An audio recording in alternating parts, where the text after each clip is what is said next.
So మరి Munugode by elections రణరంగంగా జరుగుతున్న సందర్భంలో ఈ రోజు నుంచి మరి ప్రచారం జోరుగా ఉంది. మరికొద్ది క్షణాల్లో మరి ఈరోజు కేటీఆర్ గారు ఈ చౌటుప్పల్ మరి ఎక్స్ రోడ్కి వచ్చి ప్రసంగిస్తున్న సందర్భంలో మరి ఈ యొక్క చౌటుప్పల్లో ఉన్నటువంటి ఒక వార్డును మరి ఇన్ఛార్జ్, ఒక గ్రామాన్ని ఇన్ఛార్జ్ ఉన్నటువంటి పటాన్ చెరువు నియోజకవర్గ ఎమ్మెల్యే గూడెం మైపాల్ రెడ్డి గారు ప్రసంగమవుతున్నారు. వారిని మరికొన్ని విషయాలు తెలుసుకుందాం. నమస్తే సార్, ఎలా ఉంది ప్రచారం? మునుగోడు బై ఎలక్షన్, శాసనసభ ఎలక్షన్ బ్రహ్మాండంగా ఉంది. ప్రజలు ఎక్కడ వెళ్ళినా బ్రహ్మరథం పడతా ఉన్నారు. దాన్ని రాజగోపాల్ రెడ్డి చేసినటువంటి ఒక మోసంతో ఎలక్షన్ రావడం జరిగింది. ప్రజలంతా గమనిస్తూ ఉన్నారు. ఒకసారి ఎంపీగా, ఒకసారి ఎమ్మెల్సీగా, ఒకసారి ఎమ్మెల్యేగా అవకాశం ఇచ్చారు ఈ నల్గొండ ప్రజలు. ఈ మునుగోడు ప్రజలు ఎమ్మెల్యే అయిన తర్వాత 3.5-4 సంవత్సరాల కాలంలో ఒక్కసారి గిట వచ్చిన పాపాన పోలే. ప్రజలంతా గమనిస్తూ ఉన్నారు. నయా పైసా పనిచేయలేదు. ఎందుకంటే ఏమన్నంటే కోమటిరెడ్డి బ్రదర్స్ మేము మా అంత నీతిమంతులు ఎవరు లేరు, మా అంత మంచోళ్ళు ఎవరు లేరు అని వాళ్ళు చెప్పుకుంటారు, ఓన్గా చెప్పుకుంటారు. ప్రజలు చెప్పాలి, సమాజం చెప్పాలి, మనం మంచి ఏందో చెడేందో అని సమాజం గుర్తిస్తుంది. కాబట్టి ఆ విధంగా వారు కావాలని మునుగోడు ఎలక్షన్ తీసుకురావడం జరిగింది. ఈ ఎలక్షన్ ప్రభుత్వం ఖర్చు పెడుతున్న డబ్బంతా ట్యాక్స్ల రూపంగా ప్రజల మీదనే రుద్దడం జరుగుతుంది. ఈ ప్రజల మీద భారం మోపడానికి రాజగోపాల్ రెడ్డి ఎలక్షన్ తీసుకురావడం జరిగింది. కాబట్టి ప్రజలు బ్రహ్మరథం పడతా ఉన్నారు. కారు గుర్తును గెలిపిస్తామంటా ఉన్నారు. ముఖ్యమంత్రి గారి బలపరిచిన క్యాండిడేట్ ప్రభాకర్ రెడ్డిని బ్రహ్మాండమైన మెజార్టీతో గెలిపించడానికి ప్రజలు సిద్ధంగా ఉన్నారు. సో 2018లో సమీకరణాలను చూసుకుంటే ఒక తీరు ఉన్నది. ఇప్పుడు 2022 సమీకరణాలు చేంజ్ అయినట్టేనా పూర్తిగా ప్రజల్లో? 2018 కాకు 2014లో తెలంగాణ రాష్ట్రం ఏర్పడిన తర్వాత రాష్ట్ర ముఖ్యమంత్రి కల్వకుంట్ల చంద్రశేఖర్ గారు తీసుకున్న నిర్ణయాలు ప్రజల అవసరాల మేరకు, ప్రజలు కోరుకున్న మేరకు సంక్షేమం కానీ అభివృద్ధి కానీ పూర్తి స్థాయిలో ప్రజలకు వర్తించే రీతిలో నిర్ణయాలు తీసుకొని ముందుకు పోతూ ఉన్నారు. తప్పకుండా ప్రజలు దీన్ని స్వీకరిస్తూ ఉన్నారు, ఆదరిస్తూ ఉన్నారు, అభిమానిస్తూ ఉన్నారు. కారు గుర్తుపైన ఓటేసి బ్రహ్మాండమైన మెజార్టీతో గెలిపిపోతా ఉన్నారు. సంక్షేమ పథకాలు ఎలా ఉన్నాయి మరి ప్రజలకు? మీరు కూడా ఒక గ్రామం కానీ ఒక ఇక్కడ ఉన్నటువంటి వార్డు దగ్గరికి వెళ్తున్నారు, అందరికీ అందినాయి అనిపిస్తుందా? ఏమంటారు ఇంకా వాళ్ళ సమస్యలు? మాకు 1వ వార్డు 13వ వార్డు మాకు ఇన్ఛార్జ్ ఇవ్వడం జరిగింది. మేము మా పటంచెరువులు వచ్చిన ఎంపీపీలు, జడ్పీటీసీలు, కార్పొరేటర్లు, మున్సిపల్ చైర్మన్లు, కౌన్సిలర్లు, ముఖ్య కార్యకర్తలు అందరూ ఇల్లు తిరిగి 100 ఓట్లకు ఒకరు ఇన్ఛార్జ్ చొప్పున ఇల్లు తిరిగి వాళ్ళ ఇళ్ళకి వెళ్ళినప్పుడు ఏం చెప్తున్నారంటే తప్పకుండా వాళ్ళు ప్రతి ఇంటికి ఏదో రకమైనటువంటి ఒక లబ్ధి చెందడం జరిగింది. రైతు బంధు కానీ, రైతు బీమా కానీ, అలాగే కళ్యాణ లక్ష్మి కానీ, షాదీ ముబారక్ కానీ, మనకు పింఛన్ కానీ ప్రతి విషయంలో ప్రతి ఇంటికి లబ్ధి చేకూర్చడం జరిగింది. కేసీఆర్ గారిని తప్పకుండా బలపరిచిన క్యాండిడేట్ను మేము గెలిపిస్తామని మాటిస్తూ ఉన్నారు. సో మొత్తం చూస్తే రిటర్నింగ్ ఆఫీసర్ పైన కూడా చర్య కూడా తీసుకోవడం జరిగింది, ఏదైతే గుర్తుందో రోలర్ గుర్తు విషయంలో. సో దాని గురించి ఏం చెప్తారు? ఆ గుర్తుల విషయంలో కోర్టుల గిట్ట రిట్ పిటిషన్ వేయడం జరిగింది.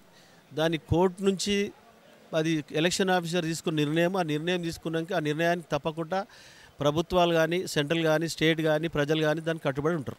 రెండు ప్రభుత్వాలు, అక్కడ కేంద్ర ప్రభుత్వం, రాష్ట్ర ప్రభుత్వం మద్యాన్ని, డబ్బును వరదలా చేస్తున్నారు రేవంత్ రెడ్డి అంటారు. మీకు దమ్ముంటే యాదగిరిగుట్ట మీదకి వచ్చి ప్రమాణం చేసి ఎన్నికలకు పోయే దమ్ముందని అంటున్నారు. ఇప్పుడు డబ్బు మద్యం వరదల్లాగా పారుతుందని చెప్తున్న రేవంత్ రెడ్డి గారికి రేపు ఎలక్షన్లో బుద్ధి చెప్తారు.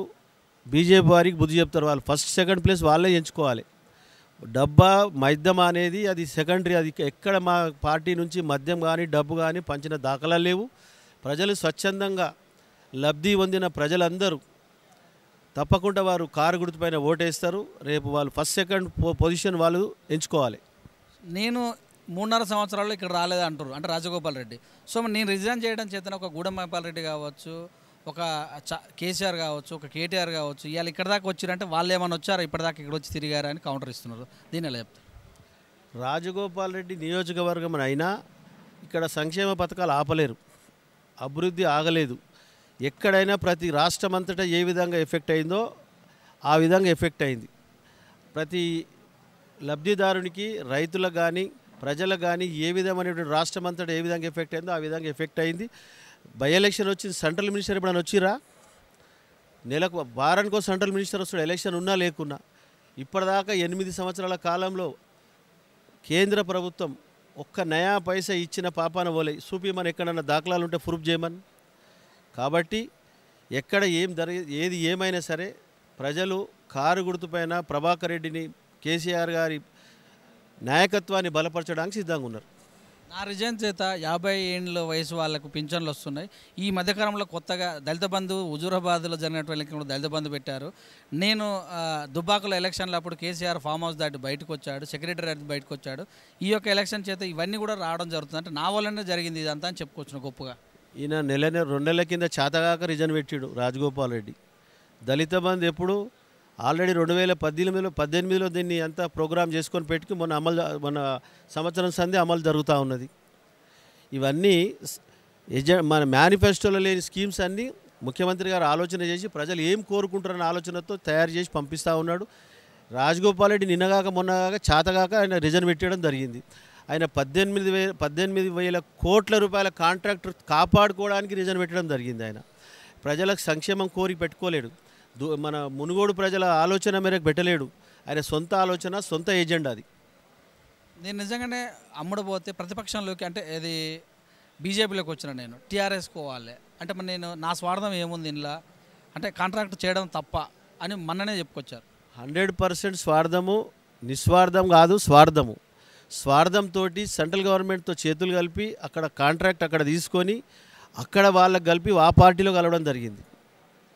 ఇప్పుడు న్యాయ నిర్ణేతలు ప్రజలు ఉన్నారు. తొందరలోనే 3వ తారీఖు 10 రోజులే ఉందిగా, డిసిషన్ ఇస్తారు. దానికి కట్టుబడి రాజకీయాలు చేస్తావా ఇంటికి పోతావా తెలుస్తుంది. సిపిఐ మద్దతు ఇచ్చారు కదా, వాళ్ళు ఎలా ఉంది పరిస్థితి? సిపిఐ సిపిఎం వారు చక్కగా కలిసి టీఆర్ఎస్తో పనిచేస్తూ ఉన్నారు. వారికి ప్రత్యేకంగా ధన్యవాదాలు.